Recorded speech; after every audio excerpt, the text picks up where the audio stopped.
Bonjour à tous, j'espère que vous allez bien et que vous êtes en forme. Aujourd'hui, on repart pour une nouvelle analyse de crypto-monnaie avec au programme le BTC, l'Ethereum, le Cake, le FET, le Chiliz, l'Océan Lavé, l'Avax, le Verasity. Et si vous vous souvenez de ce que j'ai dit hier, j'avais dit qu'il y avait une forte proba de revoir le prix du BTC remonter au-dessus des 40 000 $. Et regardez cette belle surprise aujourd'hui, plus 8,43% pour le BTC avec un prix qui avoisine les 42 000 $.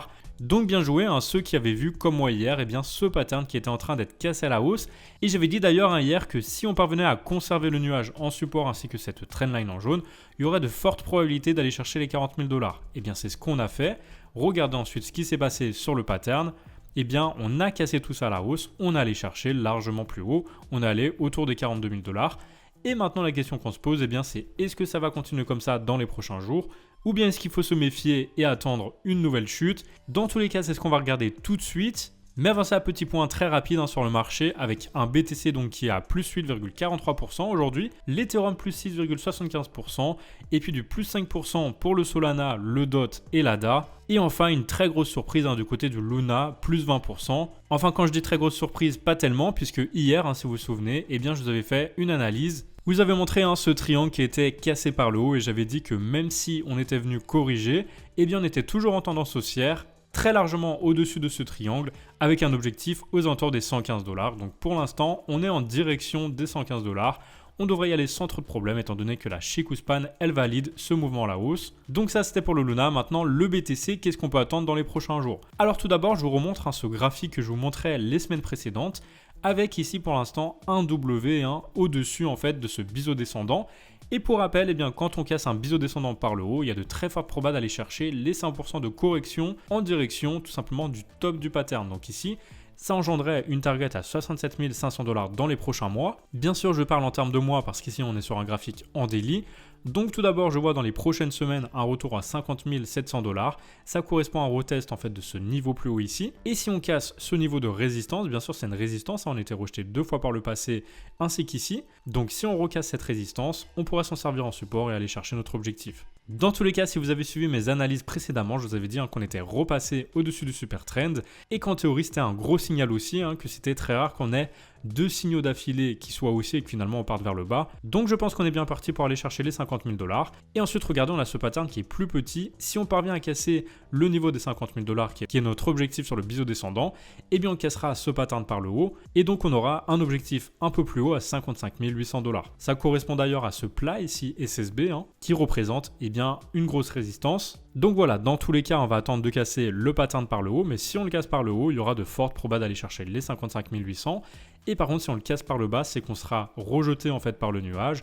Et donc de fortes probabilités d'aller chercher le niveau des 31 000 $. Allez, avant de parler des altcoins, laissez-moi vous présenter le partenaire du jour. Il s'agit de ZoomX, une plateforme de trading et pas n'importe laquelle, puisqu'elle a été lancée par des anciens employés de Binance et de Bybit. Et leur but, c'est tout simplement de faire la meilleure plateforme de trading au monde. Alors en utilisant les points forts de Bybit et de Binance, ils souhaitent concurrencer les plateformes principales. Et pour être les plus compétitifs possibles, qu'est-ce qu'ils ont fait dès leur lancement ? Ils ont mis tout simplement les frais les plus bas du marché, donc beaucoup plus bas que Binance et que Bybit. Et ensuite, ils ont joué également sur l'ergonomie du site, très facile d'utilisation. Contrairement à Binance par exemple, on n'y va pas par 4 chemins, on a vraiment l'essentiel. Et évidemment, tout est basé également sur le marketing, puisque si vous rejoignez le site, vous pourrez bénéficier du plan de parrainage. Il y a également un plan affiliation et puis divers événements et stories que vous pouvez suivre pour gagner des cadeaux et des cryptos. Alors si on parcourt un peu le menu très rapidement, vous avez le menu marché sur lequel vous avez un récap de toutes les meilleures cryptos sur les dernières 24 heures par exemple. Et bien sûr, vous pouvez suivre vos favoris en cliquant sur les petites étoiles ici. Donc par exemple BTC USD, BTC USDT. Ensuite, ça vous permettra de filtrer ici par favoris, voilà. Ensuite, vous avez l'onglet de trading. Ici par exemple sur les perpétuels, vous voyez que cette interface, elle est très minimaliste et très facile à comprendre.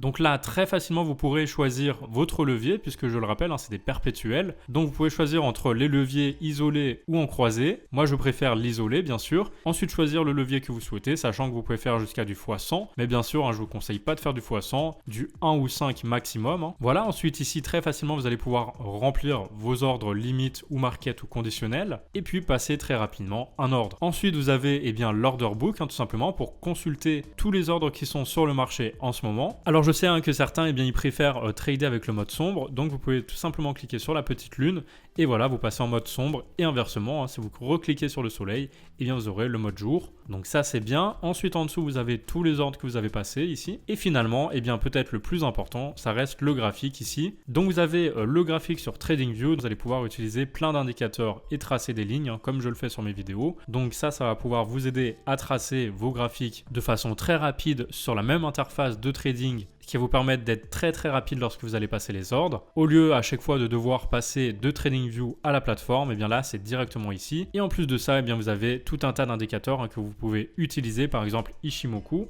Donc tout simplement en tapant Ishimoku et vous allez avoir accès au nuage, tout comme je l'utilise moi dans mes analyses. Après bien sûr vous pouvez configurer les couleurs parce que là c'est pas forcément visible. Donc vous allez dans style et là vous pouvez choisir les couleurs que vous souhaitez définir. Je mets la lagging span en blanc et ensuite eh bien, je mets la Chikou span en violet et puis la Tenkan.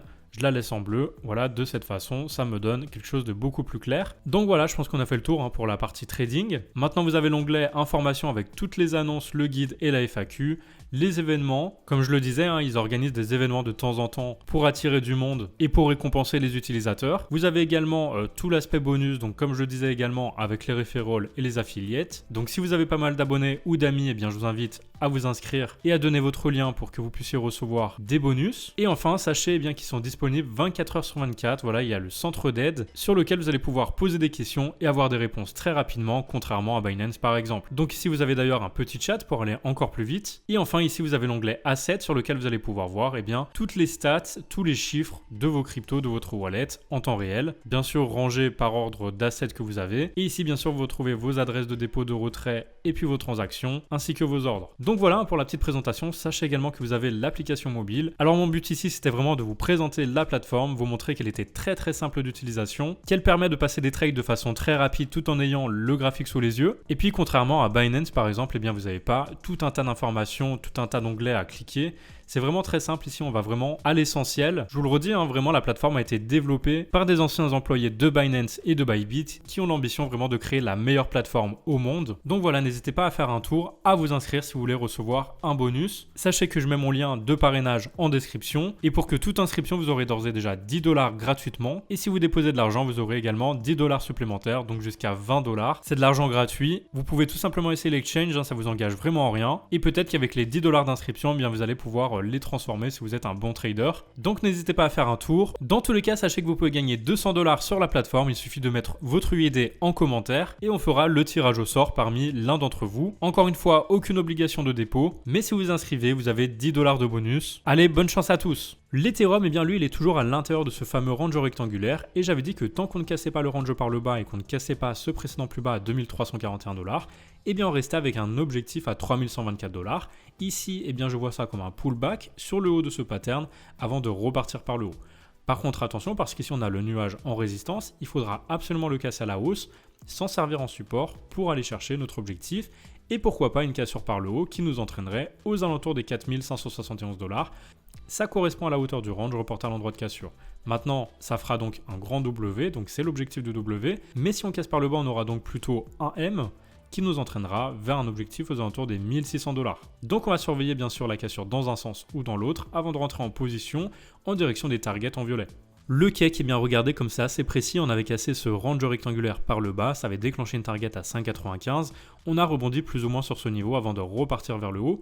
Et ensuite, je vous avais dit qu'on avait ce plus petit pattern, du coup toujours en H4, qui avait été cassé par le haut. C'était un pattern de retournement, un pattern d'élargissement descendant. Et donc en théorie, on a de fortes chances d'aller chercher une target définie par la hauteur reportée à l'endroit de cassure. Donc ça nous donnait une target à 7,58. Maintenant, on a eu un pullback sur le haut du pattern. Bien sûr, ça allait très bas quand même. Mais le prix, moi je trouve qu'il fait quand même toujours un pullback sur le haut de cette trendline. Donc en théorie, on devrait essayer d'aller casser le nuage par le haut. Si on le casse par le haut, eh bien, on ira très certainement chercher les 7,56. Et par contre, si on le recasse par le bas et si on passe en dessous du précédent plus bas ici à 5,83, eh bien attention parce qu'on réintégrera, on ira certainement chercher un nouveau plus bas dans le marché. C'est à voir dans les prochains jours. Dans tous les cas, actuellement, eh bien, on peut tracer encore une fois un rectangle. De cette façon, on peut relier les points les plus hauts du marché. Et on voit que le prix pour l'instant, il est stable à l'intérieur de ce petit rectangle et qu'il essaye de rebondir sur le bas d'ailleurs de ce rectangle. Donc s'il le casse par le bas, on ira déclencher une target baissière en prenant la hauteur reportée à l'endroit de cassure. Donc de cette façon, ça nous donnera un retour aux alentours des 4,88. Et si on casse par le haut, on ira bien sûr rechercher le haut du range, avec possiblement une cassure enfin de cette résistance ici des 8,55. Pour rappel, tant qu'on ne casse pas les 8,55 à la hausse, ça reste quand même une tendance baissière ici, donc toujours faire attention. C'est vraiment ce niveau des 8,55 qu'il faut absolument recasser pour redevenir haussier, faire un nouveau plus haut dans le marché. Le Fetch, lui, il avait cassé ce range rectangulaire par le bas, ça avait déclenché une target à 0,21. Bon, ça arrêtait pas très loin, à 0,22. Donc je pars du principe que les personnes qui étaient rentrées à la baisse sont sorties gagnantes quand même de ce trade. Maintenant, on a réintégré le range et on essaye de repartir vers le haut.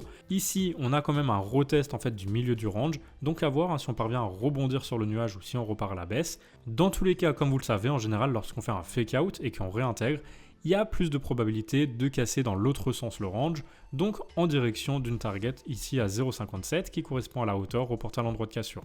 On va donc surveiller normalement un rebond et une cassure par le haut du range. Maintenant, si on vient être rejeté à recasser le nuage par le bas et le range, on devrait revenir chercher à minima le niveau des 0,22 pour le retester ici ce précédent plus bas en support avant de potentiellement repartir. Le Chiliz, je suis assez content aujourd'hui parce qu'on avait identifié la semaine dernière un pattern d'élargissement descendant qui évoluait à l'intérieur de ce range rectangulaire et j'avais dit que suite à la cassure, on irait chercher potentiellement le haut du range à 0,24. Bon, s'arrêter sur les 0,23, on n'était pas très loin. Dans tous les cas, moi je pense qu'on va aller chercher une cassure à la hausse de ce range, étant donné que pour l'instant on a quand même le nuage et cette trendline en support. Toute résistance par le passé devient normalement un support, donc devrait aider le prix à rebondir, à aller casser ça par le haut. Maintenant, évidemment, si on est rejeté et qu'on repasse en dessous du nuage, il y aura de fortes probas d'aller chercher le bas du range, et ensuite, soit on casse par le bas, soit on parvient à rebondir, et enfin aller chercher une cassure à la hausse. Moi, ce qui me fait dire qu'on va casser par le haut, c'est qu'ici on avait fait un fake out, et en théorie, lorsqu'on fait un fake out en dessous du range et qu'on le réintègre, ça provoque normalement une sortie haussière, étant donné que, comme j'ai déjà dit par le passé, les acheteurs ici ont gagné et normalement devrait permettre au prix d'aller clôturer beaucoup plus haut par rapport au haut du range. Donc c'est en tout cas ce qu'on va essayer d'observer dans les prochains jours. L'océan, il évolue toujours à l'intérieur de ce pattern d'élargissement descendant qu'on avait observé la semaine dernière. En théorie, c'est un pattern de retournement, donc plus de chances de casser par le haut. Maintenant à voir, parce qu'ici on a toujours le nuage qui fait office de résistance, même si on a un petit twist qui devrait permettre au prix de passer et puis de se servir du nuage pour casser enfin la trendline par le haut. Donc si on casse cette trendline en jaune, on ira chercher un niveau à 0,62. Ça correspond à la hauteur du pattern reporté à l'endroit de cassure. Maintenant, si on est rejeté ici et qu'on casse par le bas, on ira très probablement casser le range par le bas, ici un petit range rectangulaire, en direction des 0,30. La value, malheureusement, il a cassé son range par le bas, donc ça a déclenché un objectif baissier à 102 $. Ça correspond à la hauteur du range reporté à l'endroit de cassure.